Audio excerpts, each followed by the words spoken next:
Lorsque nous avons rencontré pour la première fois Graham O'Brien et Ryan Sinclair, les bases ont été vite posées. Graham est un ancien chauffeur de bus, désormais à la retraite et en rémission d'un cancer. C'est pendant ses soins qu'il a fait la connaissance de Grace, infirmière en oncologie. Tombant sous le charme l'un de l'autre, ils se marièrent en 2015. Grace était déjà mariée par le passé et a un fils, Aaron, qui a lui-même un fils, Ryan.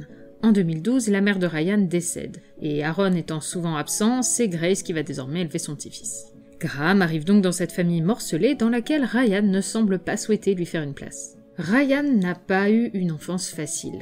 Victime de racisme, il est également moqué pour sa dyspraxie, un trouble l'empêchant de coordonner certains mouvements. S'ajoute à tout cela que Grace est la seule personne qu'il considère comme sa famille. Or, il doit désormais faire avec la présence non désirée de Graham. Et nous voici au point de départ de leur histoire avec le docteur, qu'ils croisent à bord d'un train après avoir essayé vainement d'apprendre à Ryan à faire du vélo. Graham, Ryan et Grace aident le docteur à coincer Tim Shaw, mais Grace fait une chute mortelle. Leurs aventures aux côtés du docteur seront par la suite teintées de l'ombre de Grace. Graham l'imagine dans leur salon et ne supporte pas de rester dans cette maison empreinte de leurs souvenirs, se sentant mieux à bord du TARDIS. Idem pour Ryan, que rien ne retient, à part un job en entrepôt qu'il n'aime pas et quelques amis. Une aventure en Norvège va faire ressurgir leurs blessures suite à la perte de Grace, permettant à Ryan de reconnaître enfin Graham comme sa famille. Ce dernier n'arrive toujours pas totalement à faire son deuil, désirant se venger de Tim Shaw.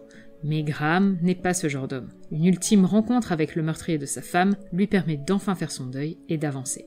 Il est maintenant temps pour Ryan de recréer des ponts avec son père, absent à l'enterrement de Grace, mais ayant depuis manifesté une envie de se réconcilier. Ryan n'a, lui, aucune envie de fréquenter son père, mais ne parvient pas à rester de marbre lorsque celui-ci est sur le point d'être aspiré avec un Dalek dans une supernova. Le lien est recréé entre Aaron et son fils, et chacun promet d'entretenir ce lien. Si leurs soucis principaux sont désormais derrière eux, chacun continue de douter. Graham a peur de voir son cancer refaire surface et est bien décidé à profiter au maximum de son temps à bord du TARDIS et de son petit-fils.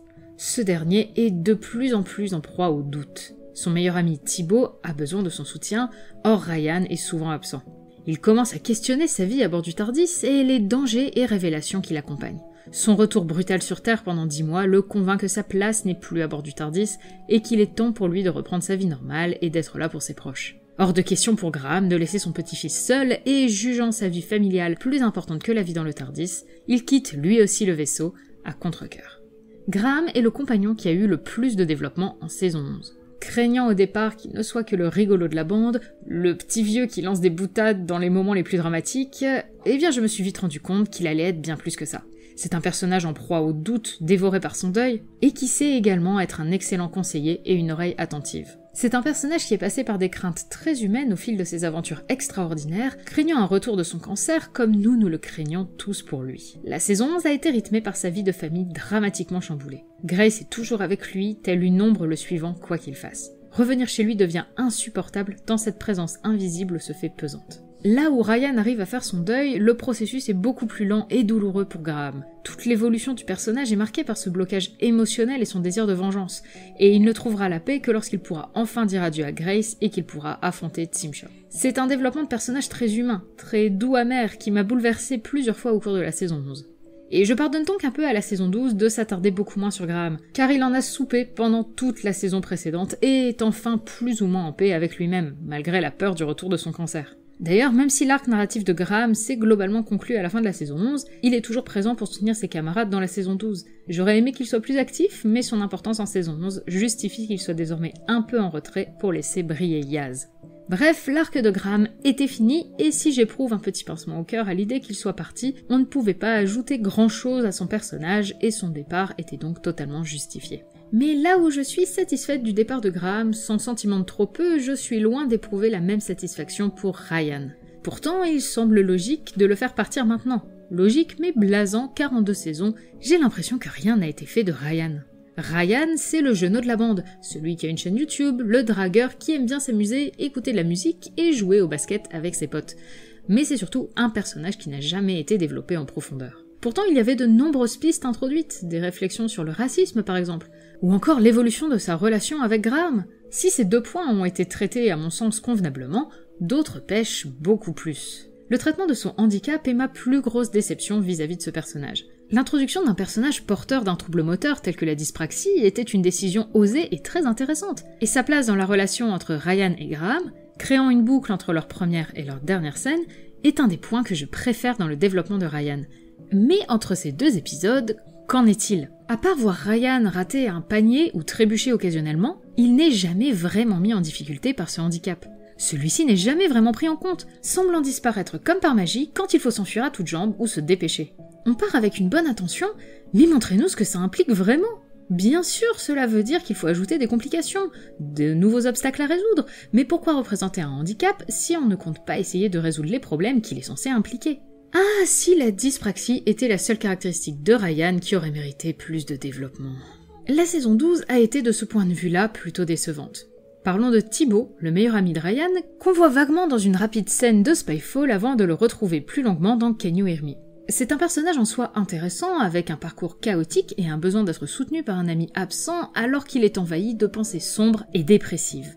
Mais difficile de s'intéresser à un personnage catapulté là sans réel préavis. Ryan ne montre d'ailleurs jamais vraiment dans d'autres épisodes son attachement pour Thibault et les craintes qu'il devrait ressentir concernant son ami. De même, quelque chose pêche dans sa relation avec le docteur, avec laquelle il n'interagit que brièvement au cours de la saison. Ces interactions sont bien souvent des prises de bec entre les deux personnages, ce qui est intéressant et renforce petit à petit l'envie de Ryan de quitter le Tardis, où il ne se sent pas vraiment à sa place. Oui, c'est intéressant d'avoir un personnage ayant du mal à s'intégrer malgré son attachement pour les membres à bord, mais on a surtout l'impression qu'il n'en a plus grand chose à faire et que Chris Chibnall lui-même n'a pas grand chose à lui faire faire. Et on se retrouve là face aux limites d'une Team Tardis à 3 compagnons. Si Graham a brillé en saison 11 et Yaz en saison 12, quelle place reste-t-il pour développer Ryan? Un épisode spécial dédié à la relation avec son père, relation rapidement évoquée à quelques reprises durant la saison 11, mais jamais véritablement développée avant résolution. Comment rendre un tel arc narratif concluant sur un seul épisode?